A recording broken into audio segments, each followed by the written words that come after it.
Buenas noches, camaradas.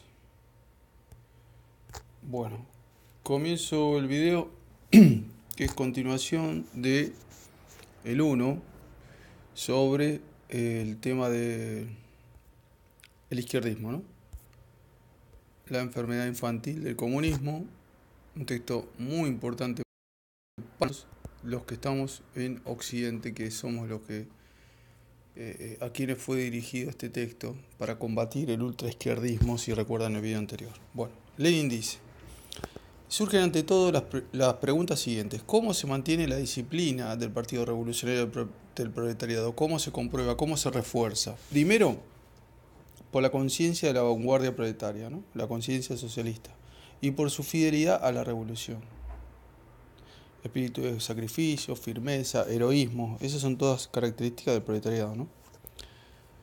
Segundo, por su capacidad de ligarse, de acercarse y hasta cierto punto, si queréis, de fundirse con las más amplias masas trabajadoras. En primer término, con las masas proletarias, es decir, el obrero industrial, ¿no? Pero también con las masas trabajadoras no proletarias. Acá Lenin esto lo subraya, fíjense, ¿no? En el original. ¿Por qué? Porque justamente ese es el error clave de los ultraizquierdistas. Los ultraizquierdistas son extremadamente sectarios y quieren hacer la revolución con los obreros más explotados, con los obreros de vanguardia, con los obreros fabriles, y dejan de lado a muchísimas capas de trabajadores, a masas que no son proletarias, pero sin embargo también son explotadas por el imperialismo, también son aliados potenciales del partido. Bueno, tercero, ese no lo marqué porque el acierto de la dirección política que ejerce esta vanguardia, por el acierto de su estrategia, de su táctica política, a condición de que las masas extensas se convenzan de ello por propia experiencia. Esto era muy importante también subrayarlo, se me pasó. Recuerdo que una vez tuve una discusión con un marxista en donde yo le explicaba que Lenin había desarrollado toda una teoría sobre cómo las masas aprendían política, que explicaba Lenin que la propaganda y la agitación no era suficiente para llegar a las amplias masas, que las amplias masas aprenden por su experiencia política, es decir, las masas aprenden mucho más quizás de una huelga, que no es una lucha estrictamente política, que de un seminario o un año de curso de política o de marxismo. Y esa experiencia es ineludible. Es decir, las masas deben experimentar en la práctica, en su vida cotidiana, lo nefasto, la imposibilidad que tiene el reformismo de satisfacer sus necesidades espirituales y materiales, ¿no?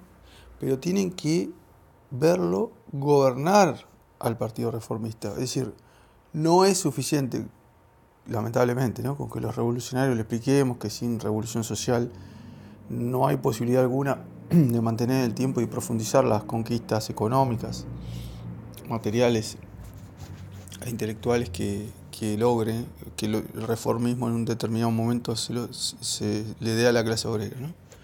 Bueno, entonces, y acá otra vez habla de las más extensas, ¿no? De que las masas más extensas, también es importante.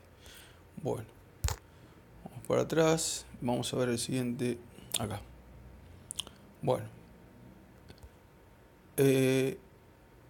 pero por otra parte, estas condiciones no pueden brotar de golpe, se forman únicamente a través de una larga labor prolongada, de una dura experiencia. Su formación se ve facilitada por una acertada teoría revolucionaria, la cual a su vez no es un dogma. Esto para los marxistas que se creen que porque leyeron 2 palabras de Lenin y 4 de Marx son marxistas, ¿no? Y quieren trasladar mecánicamente cuestiones del pasado al presente que no tienen nada que ver. El marxismo no es un dogma, explicaba Lenin, es una ciencia y como tal está en permanente actualización, en permanente ida y vuelta entre la teoría y la práctica. El marxismo es aplicar al caso concreto, ¿sí? Bueno, sino que solo se forma de manera definitiva en estrecha conexión con la experiencia práctica de un movimiento verdaderamente de masas y verdaderamente revolucionario, ¿no? Otra vez, acá Lenin habla de praxis política, ¿no? De la fusión, es decir, él dice, ¿cómo, este, cómo el partido puede dirigir a las masas, ¿no? ¿Cuáles son las condiciones de esa estricta disciplina? De que el partido sea reconocido por las masas como el Estado Mayor de la Revolución. Bueno, y explicaba, por la fidelidad a la causa, ¿no? Explicaba la segunda condición, muy importante, el tema de llegar a las masas, ligarse y hasta cierto punto fundirse con las masas proletarias y no proletarias, ¿sí? Y como tercer punto, el tema de la dirección política. Tiene que ser acertada la dirección política, pero además de ser acertada, tiene que ser aceptada por las más amplias masas. Este texto de Lenin, yo ya lo había tratado en otras cuestiones con un texto de Stalin que decía exactamente lo mismo. Bueno,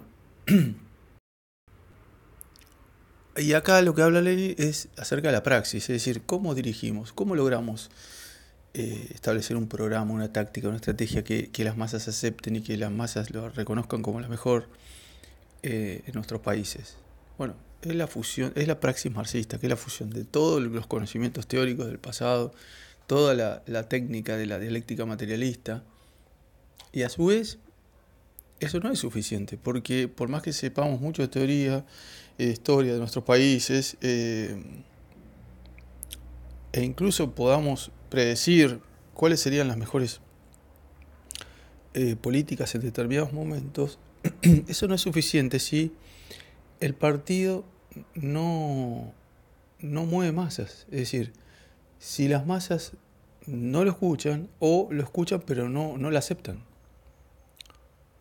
La estrategia puede ser perfecta, pero si las masas no la aceptan, no sirve. Entonces, ahí explica, sigue Lenin con, si el bolchevismo pudo concebir y llevar a la práctica con éxito en los años 1917-1920 en condiciones de gravedad inaudita, la centralización más severa y la disciplina más férrea, ello se debe sencillamente a una serie de particularidades históricas de Rusia. De una parte, el bolchevismo surgió en 1903 sobre la más sólida base de la teoría del marxismo, y la justedad de esta teoría revolucionaria, y solo de esta, ha sido demostrada tanto por la experiencia universal de todo el siglo XIX como en particular por la experiencia de los titubeos, los vaivenes, los errores, los desengaños del pensamiento revolucionario en Rusia. Acá lo que dice Lenin es que el bolchevismo comienza en 1903, ¿sí?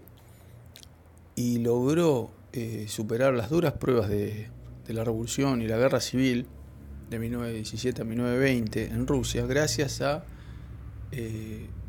lo que estaba diciendo, sobre la más base sólida de la teoría del marxismo, ¿sí?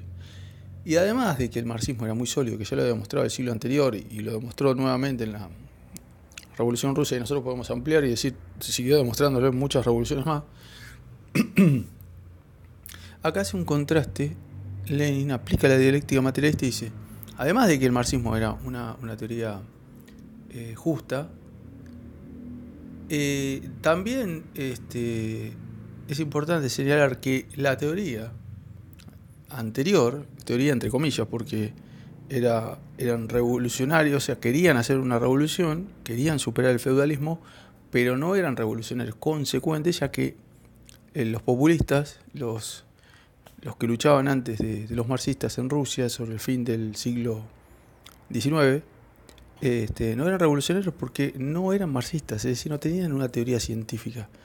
Y acá habla claramente, ¿no? Titubeos, vaivenes, errores y desengaños del pensamiento revolucionario en Rusia.